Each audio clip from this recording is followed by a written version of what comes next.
Le Tour du monde par les océans, c'est le Vendée Globe, la plus importante course en solitaire sans escale et sans assistance.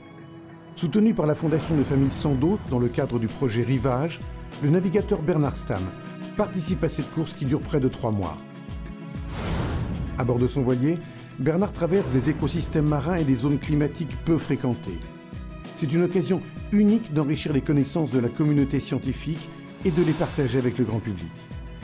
En collaboration avec Océanopolis Brest, Rivage vous invite à découvrir une autre actualité de cette course autour du monde.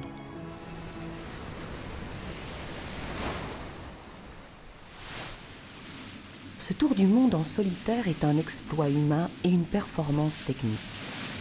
C'est aussi un défi physiologique pour les marins. Et pour le relever, les navigateurs suivent une préparation intense.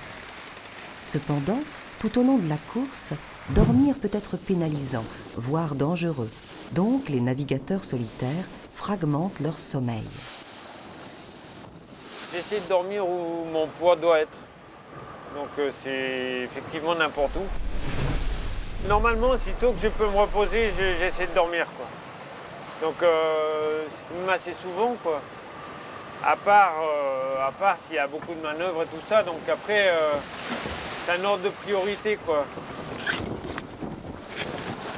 Parmi les priorités, la surveillance des icebergs ou l'arrivée des tempêtes oblige les marins à adopter des périodes de sommeil très courtes, de l'ordre du quart d'heure. Ils doivent alors s'accoutumer à une gestion du sommeil fractionnée. Dans la nature, la plupart des espèces animales divisent aussi leur repos en plusieurs phases pour se protéger des prédateurs et rester vigilants.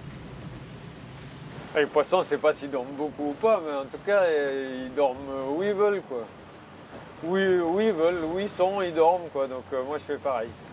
Dans les océans, le sommeil des organismes marins est aussi adapté au milieu qu'ils fréquentent. Chez les dauphins, par exemple, un seul hémisphère du cerveau se repose, tandis que l'autre hémisphère reste en éveil. D'ailleurs, la plupart des mammifères marins ne respirent que de manière volontaire. Ils ne peuvent donc pas s'endormir complètement sous peine de s'asphyxier. Dans cet environnement, où la vigilance est primordiale, tous les êtres vivants, y compris l'homme, sont obligés d'adapter leur sommeil aux conditions qu'ils traversent.